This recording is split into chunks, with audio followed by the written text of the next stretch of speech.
just your average everyday trucker, keeping it real.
I'm your host, Chris Blodgett, and you're listening to Real Talk Tuesday.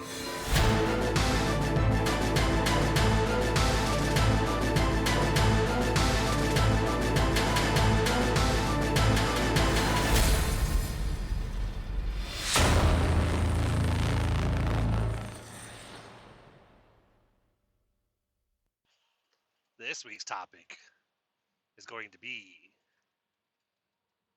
keep taking care of things at your own pace, but making progress and always moving forward.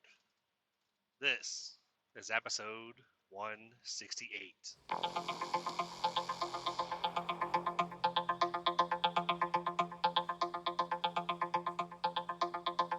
Hey guys, welcome back. As always, I appreciate you being here. The inspiration for this week's topic kind of comes from, as most episodes, personal life in general. But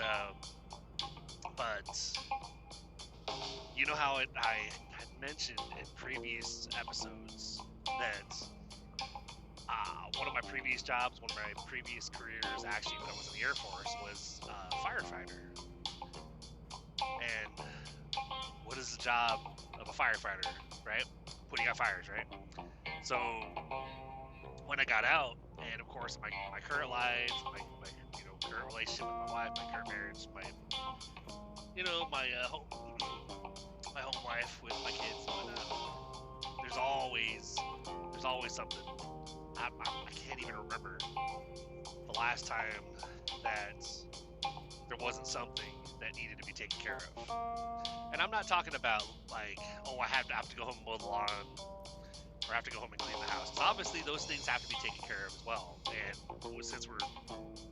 since we moved into our new house, it's been an adjustment. It's been different because our apartment that we had in Nashville was carpeted, like every room carpeted. Our house, our rental house that we're in now, it's wood floors everywhere. There's no carpet. I mean, we have a rug in our family room upstairs. Or it's weird. It's technically upstairs, but that's our main floor because the house is on a hill, and so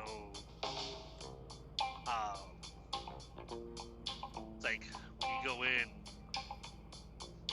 through the garage. There's what's technically the basement, but it's got our extra bathroom, or one of our extra bathrooms. We've got like 3 bathrooms, 4 bedroom, 3 bathroom house. So the downstairs has a bathroom, and then it has my oldest daughter's room, and then it has what we call the game room, basically a room in the back that my kids have set up as a game room. They got a TV, entertainment center down there. They got a microwave, a couch. The couch basically that we had in our game room that we had converted from my oldest daughter's bedroom in Nashville when she left for about a year and a half or so, because we didn't think she was going to come back. So we, back then it was too hard to keep it with all her stuff in there, keep it set up. So like, the wife wanted us to keep it, but we converted that. So we had this couch that we got from Goodwill. It was like $30. It's a pretty big and bulky couch. Pretty comfy to sit on. My daughter had slept on it quite a bit, and I always thought that was weird. I was like, why aren't you sleeping like downstairs? And then when we turned turned into hers and my grandson's bedroom, we converted the dining room because we weren't really using it as a dining room. So they had a bed in there, and he had his toddler bed, and they had their, some furniture and whatnot in the room. But she a lot of times would crash upstairs in the game room on the couch. And I always thought that was weird. But then when we had our fiasco with the movers that we're still trying to deal with, a little bit, there might be an update on that soon. We're not entirely sure. It's weird. It's like I take it day by day with them. But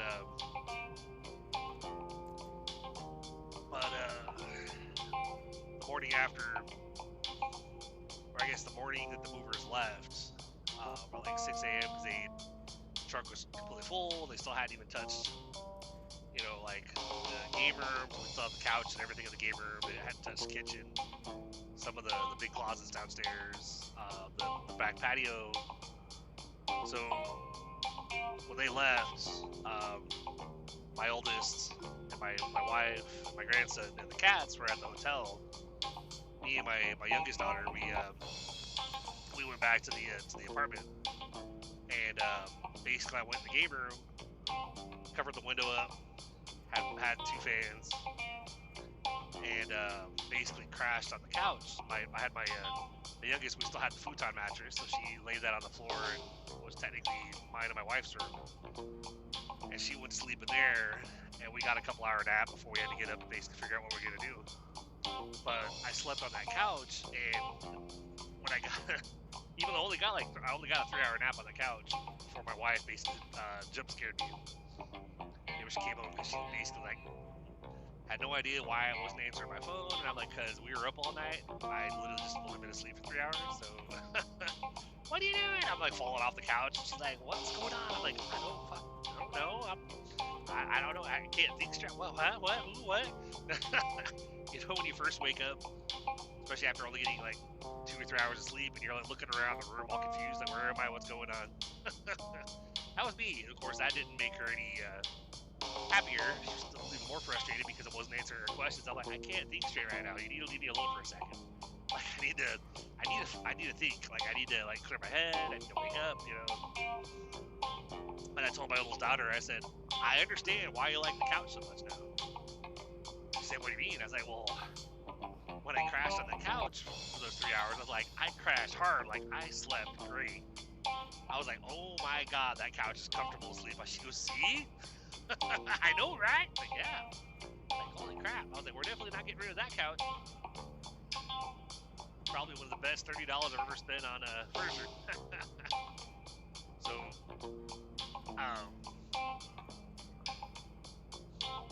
but,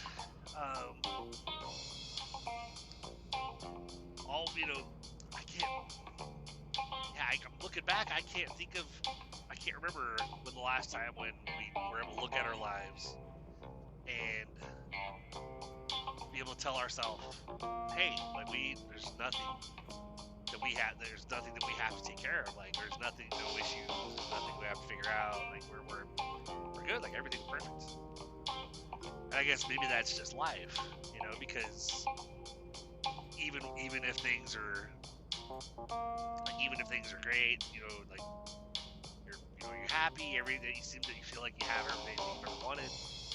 Most people that I know of, even when they're in a situation like that, where they feel like they want for nothing, everything's good, they've achieved everything, usually there's still something that they're like, but if I could change this over here, I'd probably do it. Or if I could actually get this, accomplish this over here, I wouldn't mind that either. There's always gonna be something in life where you want to actually either improve on this, or you want to get more of this, or you want to help so and so with this. Right now, when we came up to Missouri, there's multiple things that multiple issues, multiple projects, so to speak, Already, I kind of told you guys about the, my wife's car. Like I said, needs like an engine rebuild. And so what we've been figuring on doing is basically just sending that back to the bank. I was like, well, I'm going to try to, we basically went to multiple dealerships because my thought process was, well, I don't know if it's going to be cost effective to pay to fix the car, because basically we put $1,500 in it a couple months before we moved because it was shuttered.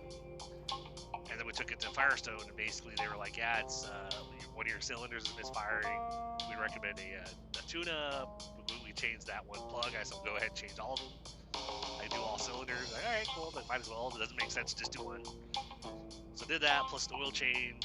Well, because we were throwing another code as well. They said that it could be. I don't remember what the code itself was, but the way they explained it was something with the oil. That could be that the wrong oil was used during the last oil change. And so they said, so an oil change might fix it, but if we do an oil change and still throw in a code, we won't charge you for the oil change. So, okay, well, let's go ahead and do that. So total cost for that service was like $1,400 for like all plugs, all new wires, oil change, oil filter, all that fun stuff. And when we got the car back, like literally we got the car back and it was running great. Like, it wasn't shuttered anymore, wasn't throwing any codes. We're like, all right, cool. We're good for a while.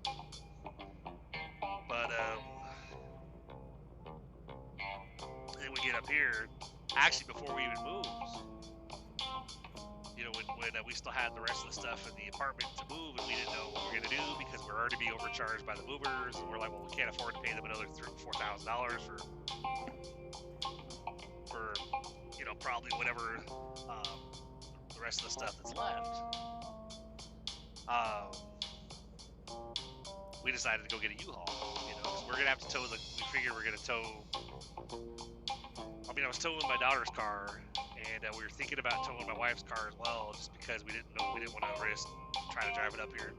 We didn't know it was driving great, but we're like, yeah, but we've had problems with it. We don't know if it'd make it up there without any issues. So we talked about it after my wife woke me up a couple hours later, and basically we're like, let's get a U-Haul and a U-Haul trailer, and that way we'll just load the rest of our stuff up. We'll tow your car behind it. You can drive my Ram, towing, the Buick behind it.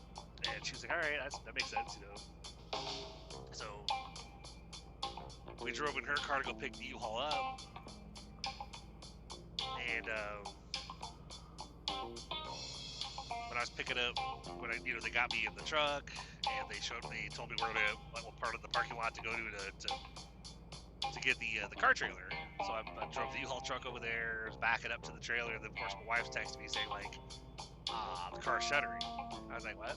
She goes, yeah, I turned it back on, and it's shuttering really bad. She says, I don't feel comfortable driving this back home. What do you want to do? And I said, well, I guess let's go ahead and put it on the trailer now, and then we'll just drive the truck back to the apartment, and we'll just leave the car on the trailer. Like, we won't even take it off. She was all right, I think the initial plan was we're gonna hook the trailer up, and then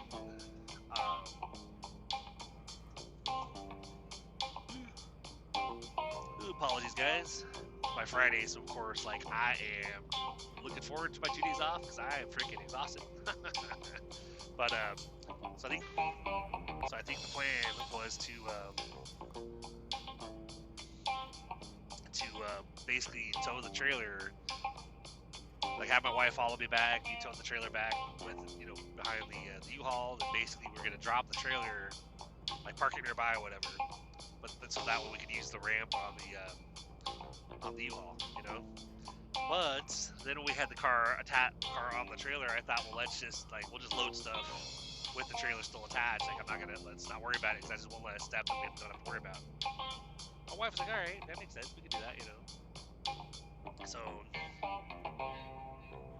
we get the car up here, and we had it parked in the garage for a couple weeks, probably the first 30 days. And the plan was basically I was going to try to get it into Firestone. because I thought, well, they were the last ones that did the work on it. Hopefully, it's something that's tied to what they did. So hopefully, we can just do another tune-up or whatever, and get the car working again. So I used our AAA and had the car towed to Firestone. And within a couple days, they were calling me basically saying like, yeah, it is something with the cylinder, but it's not related to what we did, and it's going to require probably at least a partial, if not a full engine rebuild. And we're like, crap. Like, yeah, we can't do that here. You have to take it to an actual dealer or somewhere else. Like, all right. So I had to call AAA, and basically they met me there. And I towed the car back, put it back in the garage again. So for like the next couple weeks, it was basically, all right, well, you know, thankfully, I say thankfully, but it was good and bad, because like my wife wasn't working yet, so thankfully car-wise we were okay. We weren't having the worry of like, how are we both gonna get to our jobs? But then literally right as soon as she got hired, because we'd been looking at different dealerships and whatnot, so I think literally the weekend that she started her new job, that's when I got that Facebook Messenger or Facebook. I saw that ad for like a local Ford dealership. They was talking about like a Facebook event or whatever, and it was like, all right, you know, like, we can finance anybody, even if you have bad credit or even if you're struggling, you know, as long as you can prove income, blah blah blah. You're like, oh, well, I was like, well, check it out. So drove over there with the wife to do it. I think I told you guys about this one of the previous episodes. But went there not really expecting much, and to then come out there, you know, with my wife driving a car, I was like, oh, awesome. You know? Same thing with like my Ram. To get out here, part of what I did to be able to afford to get out here was against what I wanted to do. Took my surrendered my Ram title and took out like a $7,500 title loan on that truck, which definitely helped get us out here, and we survived on that for a little bit. But my first payment came due with that, and within, you know, because I was a little bit late on it, not much. I was like a week and a half, 2 weeks late. They were already threatening to like repossess it, and I'm like, really? Like, I'm still within my first 30 days. Like, what the hell? So I was proactive. Wanted to basically make sure that I wasn't just gonna lose the truck, because it was like an $800 car payment, and it was like 3 years. So I was gonna be way overpaying on that loan. So I was gonna plan to pay that down, you know. So I was already having that experience in those first couple weeks, you know, feeling like they were very predatory. I kind of just figured, you know what, I'm gonna look around and see if I might be able to refinance this, refinance that loan, get into better terms with it. Because I didn't mind having a loan on it. I just thought that most car loans, when you have, they give you a little bit more of a grace period, you know. Hell, before you get repossessed, you usually have to be like 90 days, at least 90 days, or approaching 90 days, either approaching or past 90 days, one of the two. But basically, when you get to where you're like 3 months late on your car note, that's around the time that you gotta really worry about, losing your vehicle. Because I think they start to like, it goes up for review usually like 80 days. Anything past 80, you're running the risk. So usually with my the car that we're surrendering back to the bank, we were behind on that one pretty much a lot, you know, because it was, for a while, it was me making sure the Ram got paid, since it was my car, and then I would basically be doing what I could to try to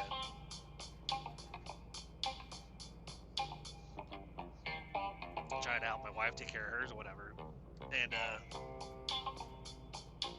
so with hers, it was always, all right, let's get this. We'll get like 1 monthly payment in. We'll shave off 30 days, so we're good. All right, here we go. And so with the Ram going the route it did, where I was getting basically threatened after 2 weeks. And I was telling them I have plans to get it paid on this date. I'm like, all right, that makes sense. The next day, it's going up for a repo review tomorrow. I'm like, I already made a payment arrangement with you guys.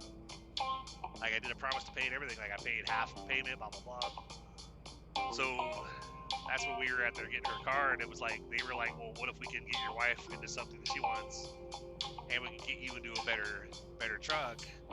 and we pay off your title loan.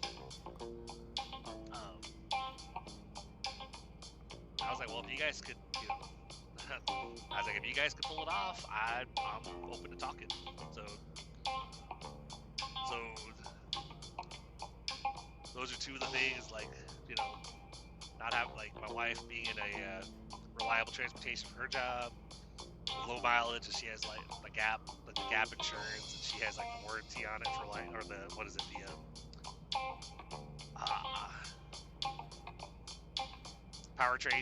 powertrain warranty, basically covered all the major components for the next like 40,000 miles. And she has like 60,000 on it now, I think. So she has a little bit for, if like engine or transmission or anything go bad in it. But so that's another fire taken care of. We got up here. Didn't have any furniture or anything in the house because the movers having our stuff, and of course, yeah, we're doing the rent at the rent center. But hey, the house is furnished, and we're managing. Still fighting with the movers and stuff, but we're managing. Wife's now commuting to work in her own vehicle, so that's definitely a big step in the right direction. I'm away from the title loan people, which I would have loved to not been able to not say anything to them, and to just let them get the check from the dealership. But they were totally like blowing up my phone. I was getting text messages, I was getting emails, because when I didn't make that other that payment, the other half of that payment I was going to make, because basically I made that payment on the day that I ended up trading out the truck, and I was like, man, that was $350 that I wish I didn't pay. I could have just not done anything, and I would have had that extra money. But hey, it's all good. But the day after I didn't make the other half, they were like blowing up my phone, like, we need to hear from you now. We need you to call us today.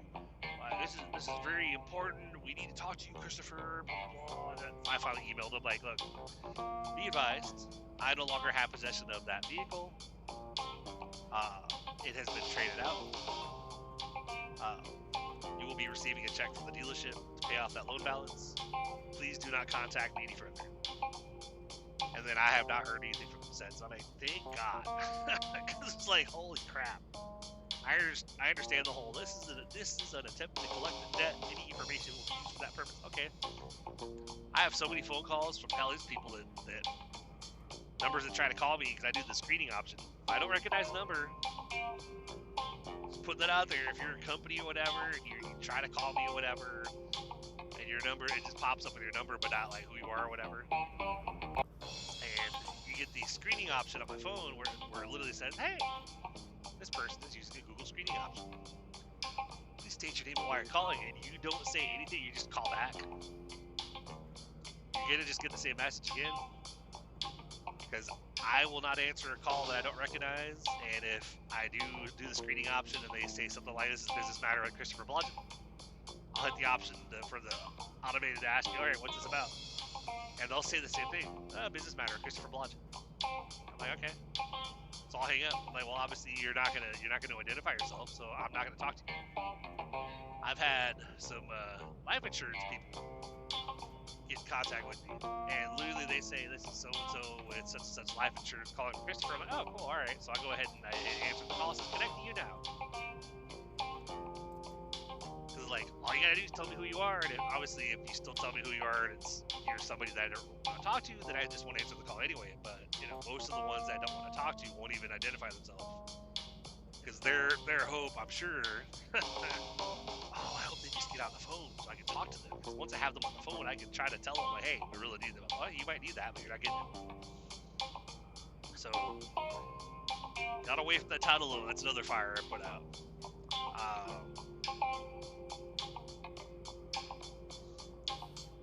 Then we've been trying to figure out getting the money together so that we could finally work with the movers to be able to just get them to deliver. And I'd kind of worked something out. After all these past 2 months, like I literally talked back and forth through email and text and call and whatever with Starline Maylines, with Planet Movers, and Planet Movers have been emailing me directly. So I got as far as us picking working on them with the us picking the load up ourselves. I got them down to like 3,000. Initially, they were saying for us to pick it up, they still wanted 6,500. I'm like, you guys are full of shit. Like, why the hell would I pay you 6,500 on top of the 3,500 you guys already got from us? For us to come down and do the move ourselves, like, you're not doing any part of the stuff we hired you for, so I'm not paying you that. But then I got them down. Then it was, well, we'll offer 50%. We'll come down to 4,250, and I'm like, nope, still not doing it. I was like, how about 1,500? They will come down to 3,000. I said, okay. They came down to 3,000. I came up to 1,700 again. I came up a little bit, so I'll still do the negotiation. But then in that same email, I'd asked him, I was like, can you do anything about the 8,500 that you want for completing the move? And they're like, well, we could. I was like, I'll be willing to come down to 8,000 flat rate, including the storage fees. So, okay. And then we went back and forth a few more times. I said, is that the best you can do? He said, I can take another $200 off. I said, okay. I did try to say, can we come down any further? And he said, no, that's as far down as I can go. I'm like, all right. So I'd asked him when he got to that number. I'd said, like, can we plan for a week and a half out for the weekend of the 10th and the 11th on Sunday or Monday? Make a plan. He's, well, you got to pay out of the 7,800, you'd have to pay 3,900 before you can schedule it. I said, I understand that. I was like, I'm not telling you to schedule it now, and I'm just saying, could we set that on the schedule tentatively? And I would have to contact you obviously by Thursday, because I think they said we'd have to pay that pickup charge, the 50%, 48 hours before they schedule it, 48 hours before the scheduled dates, whatever. I was like, can we plan for that? And then I'll see what I can do to try to get that 7,800 secured. He's like, yeah, okay, we can do that. We can plan for like the Saturday through Monday time frame. I'm like, okay. So we went a couple of days. We got up to Monday, and I was like reaching out to a relative up here. Not gonna be too specific. I don't want to but I knew that they were probably, out of everybody that I know, family-wise, they're probably the best place to actually be able to try to help us with that, even if it was a loan. I was like, hey, like, this is what's going on. I think the lowest I got them is down to this much. Is that something that you'd be willing to help with? And of course, they're them and like a bunch of others. One of my wife's best friends, a financial advice company that my mother-in-law recommended, or that she kind of like set us up with, that she wants us to talk to. All of them, oh yeah, it's a scam. I wouldn't pay them anything until you get your stuff. And I'm like, me and my wife are both like that. We hear you, and that makes sense, but it's not gonna happen. I was like, they're not even gonna transport it up here unless we pay something. I was like, they want 50%, and they want the rest on when they deliver. Like, so if we just refuse to pay them until they get here, then that's just basically, we're just not gonna have our stuff, So I'd had them talk down to 7,800, but was unable to, really secure that. And my kiddo, she even messaged this family member or whatever when I was like, yeah, they're not willing to help, like they think everything's a scam and we shouldn't pay them. She messaged them and basically like they ended up messaging, getting in touch. Basically they were getting in touch with other family members of ours, and basically like, I feel like I'm ganged up on. I think Chris messaged or was talking to the Bug, and that's why they were both messaging me. And I was like, I didn't tell her to message them at all. I was like, my kiddo basically did that on her own. I mean, she told me that she was gonna message them, what I think, and I was like, if you want to, go for it. I was like, I ain't gonna tell you no, I ain't gonna tell you to do it, So suddenly, they changed their mind and actually helped us out with part of it. Like half the payment, we're like, okay, we appreciate that, thank you. So, that's another partial fire there. We got like half of it. So for this episode, since I did say I was going to update a little bit on the movers. So we got that half the payment, and I messaged on probably Wednesday or something. I think it was Thursday actually. Yeah, it was Thursday when I found out about the 4,000, basically the half the payment. Out of the 8,000, we got 4,000. And I had messaged Starline Van Lines to say like, hey, I know 3,000 was offered before for us to pick it up ourselves. Is that still on the table? If so, we don't feel comfortable paying the full thing up front. Like, I know you guys want half the payment, so could I do 1,500 to secure it, and then the other 1,500 in money order, you know, in like 3 weeks, like, cause I have to request time off to go down there or whatever, but we'll come down there and get it if that's still on the table. But I tagged my wife and I tagged Planet Movers in the same email, like I've always done. And then, like, literally, I wake up that night to go to work, and I have a message from Planet Movers, all caps, basically like, I already sent the truck down to New Jersey, like, to pick up your stuff. Like, we already had an agreement. We already agreed at 7,800 for the move. Call me tomorrow early at this number, blah blah blah blah. And I said, okay, we can touch base. So I think that the last Monday, I had sent a text message to the guy or whatever. It was like, hey, I'm still, because he'd said like, because I said, can we get everything in writing so that way we're all on the same page? He goes, yeah, I'll make a new contract, invoice, whatever, with all the numbers, and, you know, okay, cool. I texted him on Monday and I asked him, hey, you know, are you gonna get that new? I said, I'm still working on getting the funds together. I was like, I'm not 100% sure if I can pull it off, but, you know, just in case, like, if I can get it by Thursday, can you make sure to give me that new invoice, that new contract that we can, so we could all sign it, whatever, and it could have the right numbers on it. Never heard back from him. Emailed, I texted him twice. I emailed the company and tagged him probably about 2 or 3 times throughout the week. I heard back from Starline, but I never heard back from Planet Movers. So it was like, so by the time Thursday came along and we weren't actually anywhere near the 7,800. But then we got the $4,000. So I was like, okay. So I was making plans for, okay, well, maybe we can at least go the other route, because obviously we didn't get a new contract. I hadn't heard from him, so I didn't think it was happening. And we had dealing with storms down here going towards Wichita, like, and seeing lightning and thunder all over the place, and then all of a sudden it's been raining. So I'm just hoping it's not raining when I'm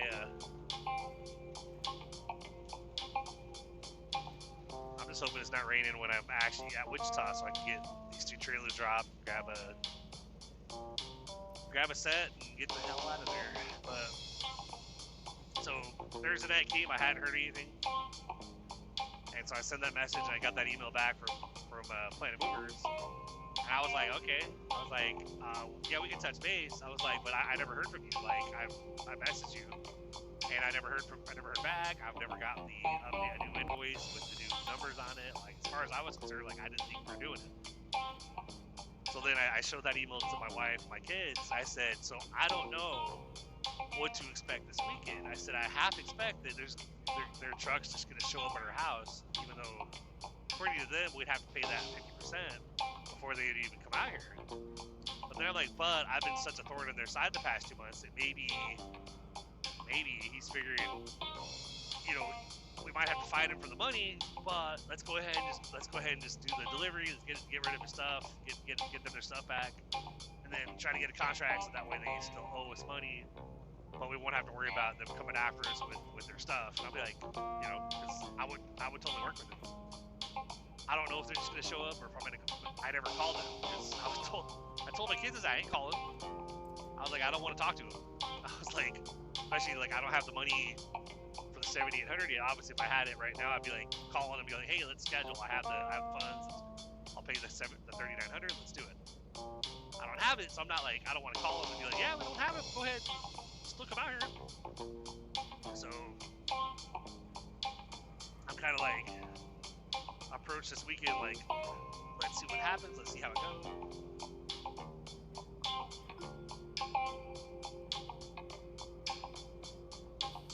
So yesterday I get off work and I'm on my way home, my youngest is texting me. She goes, I am stressing out about the possibility that the movers might just randomly show up. I said, yeah, me too. I was like, because since we don't have the full money yet, I'd be worried about them showing up and expecting that full payment and being like, well, we don't have it. Like, what do you want to do? Like, we can pay your half. I mean, it would suck to pay them half and have them still drive off with their stuff. I'd be like, well, you know, when we have, I might be like, if we don't have the full thing, I'm not paying you right now and have you drive away. You guys take our stuff to storage or whatever. And then when we have the other 4,000, then we'll pay. Then we'll go ahead and pay that half so you can schedule the delivery. And I'd be like, I'm not just gonna give you guys money and be out the, and you guys can still get rid of our stuff. So I don't know what to expect. You know, they could. I mean, since I had pushed for Sunday or Monday, maybe sometime today we'll randomly have a truck show up. I don't know, because the information I get from Planet Movers is different than the information I get from Starline, from their broker. So it's like, kind of just, you know, played it by ear. I'm like, I was able to sleep yesterday without being woken up to, hey, they're here. Oh crap, oh shit, okay. Because I had to work today. So I was kind of like, am I going to get woken up partway through, or am I going to be able to sleep and get rest and be able to work my shift? But after I get done tonight, I'm off. So it's like if they show up today, it's not going to be that big of a deal. Today or tomorrow, or even partially through Tuesday, you know, it's not going to be that big of a deal. We have reached out to, you know, another potential source for us getting the help with the other $4,000.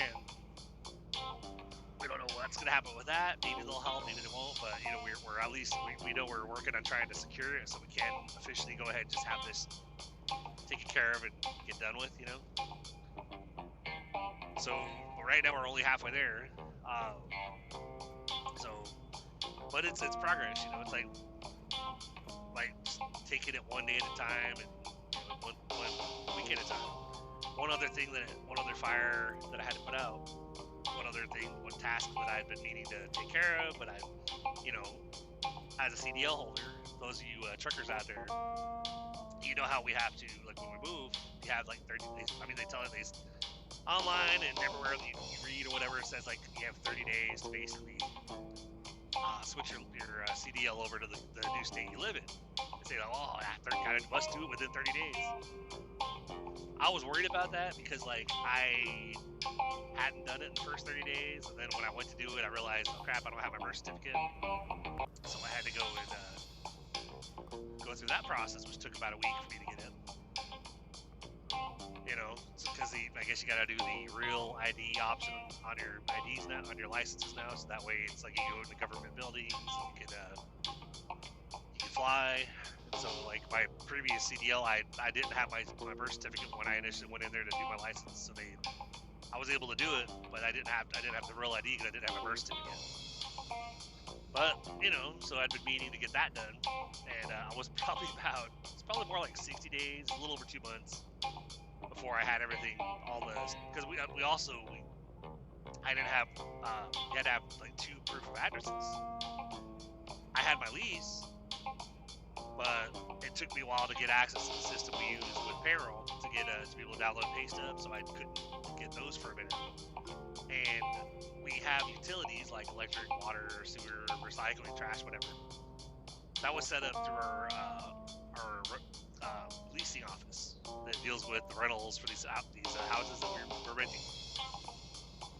And so they had set the utilities up, and then we were going to get our first statement within like 45 days. So for a month and a half, I didn't even have access to like utility statement to show for like proof of address as well. So couldn't do anything really right away. But within the past couple weeks, I'd been able to print off. I was like, I'm going to go all out. I'm going to get as much as I can. I printed the lease. I printed the utility statement showing the electric, water, gas, whatever. And I printed, you already said pay stub. So pay stub, lease, utilities, and let's see, what else? I have a birth certificate. Yeah, I think it's pretty much it. But went in there and basically with this big stack of papers, whatever. I just went in on payday the other day. So I got paid Thursday night, went in Friday afternoon, and it's like 2 hours. It's a nice, cozier DMV compared to Nashville, but still took a little bit, you know, being Friday, everybody's trying to get in there and do it, I guess. And so went up there and was kind of worried about the whole fact that it's been 2.5 months. I was not quite 30 days. But I went up there and she, you know, she got you 2 proof of addresses. I said, well, I think I have everything. I think I have probably even more than I need. I said, here's a stack of paperwork. I have lease, pay stub, utility bill, my ID, my social, and my birth certificate. She was, yep, you're good. You actually have more than you need. But I said, well, better to have too much is not enough, right? She goes, yes, sir, that's correct. I'm like, sweet. I was like, because my main goal is I'm just trying to get this taken care of, because I figured if I waited too long, this could affect my job here. So I figured once I get this done, then I'm secured here in Missouri with my driving position with FedEx, with my current employer. So I don't have to worry about, as long as they're doing the safety training and all that stuff, like the license and all that. That was a step I had to take care of that I hadn't done yet. So went through all that, you know, got my temporary, which I'll get my permanent one in a couple weeks. And so then of course I was like, all right, so that's one of the tasks I had to get done. That's out of the way. Once we have gotten past the mover situation and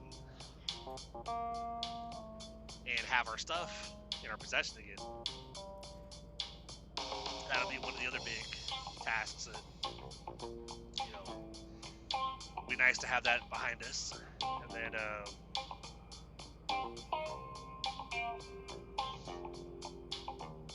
check in really quick to see.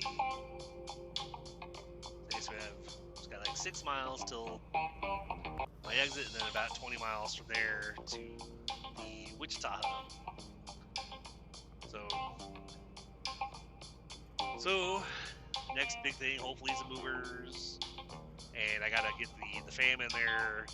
They actually have to take their tests and stuff. Like Allie and Zoe has to, you know, the kiddos, they gotta get in there and do the permits at least, because neither of them drive yet. And I gotta get my wife in there to take care of her stuff. One of those things, you know, it's like, even though I believe that, you know, we should all be trying to, you know, get stuff done. Like, we have to do something. We should, even if we're tired or exhausted, we should do it. But I know in my at home or whatever, it's like, it's usually if I don't try to make sure that it's getting done, then it probably just won't get done. You know, I'm too tired. I can't do it. You know, like, I'm like, well, I can't do it for you. So it's like, otherwise I would just go and take care of everything. So that's why I'm like, I'm joking with my bro Rico. I was like, yeah, you know, if it was just me by myself, I would be fine. But if me and my other half split up, I was like, I think she would struggle. You know, I'm sure she could. I know she probably end up being fine in the long run. But I do so much to take care of a lot of the main stuff, so that her and the kids, they don't have to worry about it. That if I wasn't here, they would definitely notice me. They'd notice my absence, I believe. So, but hey, you know, it's what I do. Try to do what I can. So, but after getting the movers done and, you know, getting everybody licensed, then it's just managing. You know, it's just basically, you know, paying making sure the car payments are paid on time. You know, which the credit will start, you know, going up, because, you know, taking care of some stuff, getting rid of some other things off the credit, and, you know, it'll just be onward and upward from there. You know, but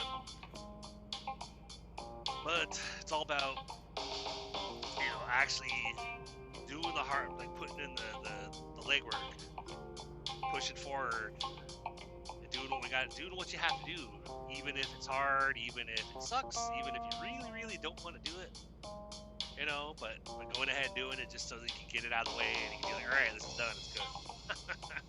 Because then you can still have, like, and then of course to reiterate on what I mentioned before about, like, even when you feel like there's no more big projects that you need to take care of, there's still going to be stuff that you're going to want to do. Like, yeah, we're going to not have the mover situation. We don't have the car situation. And driver's license situation. Stuff like that.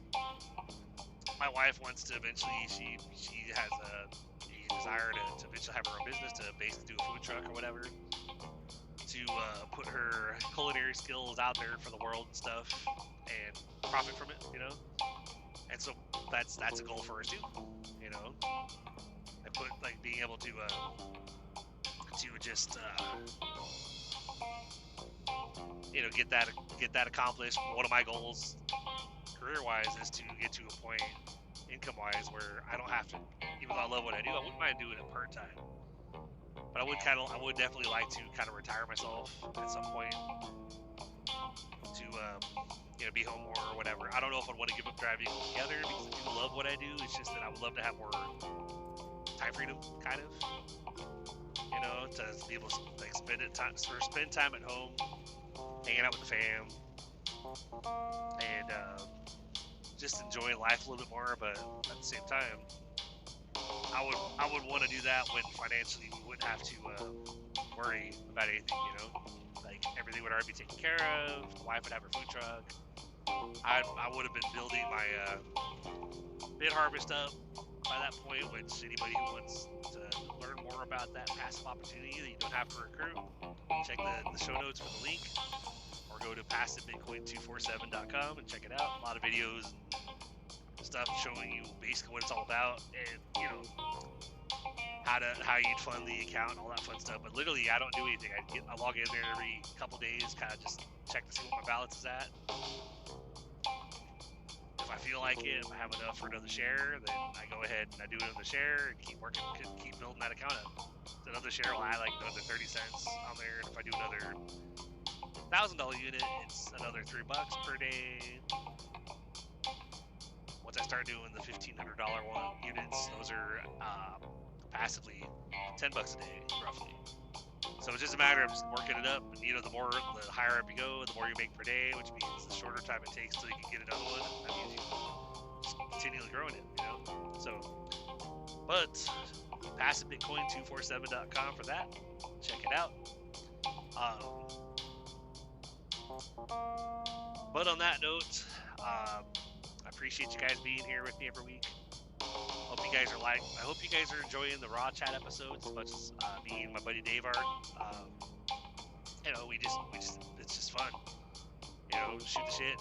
There's times where we've had a conversation. He's like, you can edit that out if you want. I'm like, no. I was like, it's called Raw Chat. I was like, that's why I named it that way, because I figure I don't edit anything out of the Real Talk episodes. I don't edit anything out of the Raw Chat episodes. And so, it's what you hear is what you get. And just kind of thinking something too, as far as like, my buddy Dave kind of gave me a hard time. A couple of I think it was one of the Raw Chats where he was like, said something about mumbling or whatever, and he's like, well, you know, I mean, maybe they just understood your speech, you know, like, and he started kind of mumbling a little bit, kind of trying to mimic, and I was like, bro, I didn't say it at the time, but I'm like, look, like, yeah, you work like come in at like 3 or whatever in the morning, like I work a graveyard, I work pretty much all night and get back home at like noon, 1 o'clock. So I was like, I'm tired all the time. So it's like, yeah, there's times where like I'm pretty with it right now, but there's days where like I'll deliberately not say much to anybody because I'll be struggling that much to be able to just feel like it's that difficult to form words on that particular day.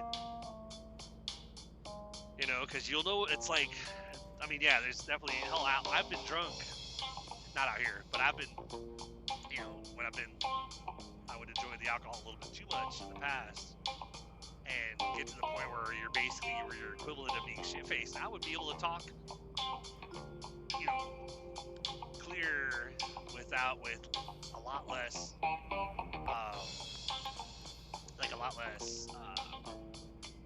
effort than when I'd be at, you know, tired due to like my work schedule and not really getting the best sleep and whatnot. Like, there's been times where I've been drunk. It's been easier to talk than being out here doing what I'm doing. You know, and that's the funny thing. Is, you know, try to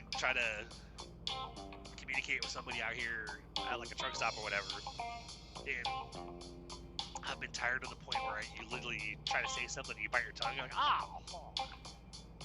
you know, but you know, we can make fun of it if you want. I don't care. You know, I'm out here doing doing what I have to do, and if it requires me putting, you know, because I get my coffee, but if it requires the 5-hour energy or grab a freaking Mountain Dew, which I've done at least once or twice this week.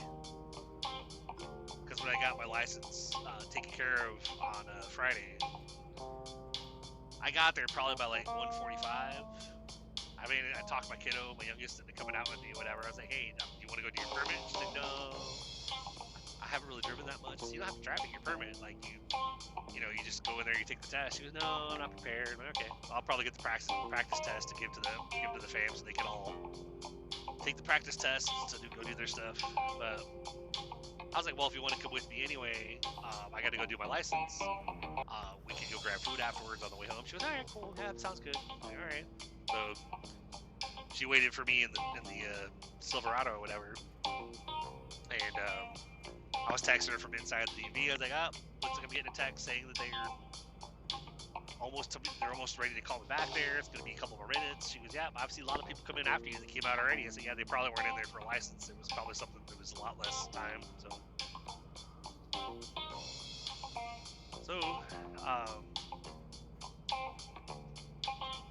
let's see where we at.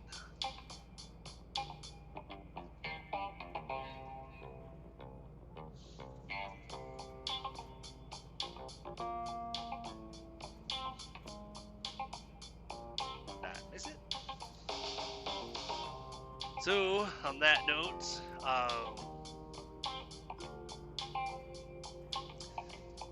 hope everybody has a great rest of your day, a great rest of your week, and enjoy the Raw Chat episode. And I will talk to you guys on the next, Real Talk Tuesday after this week. On that note, you guys have a good one, and we'll talk to you then. Have a good one.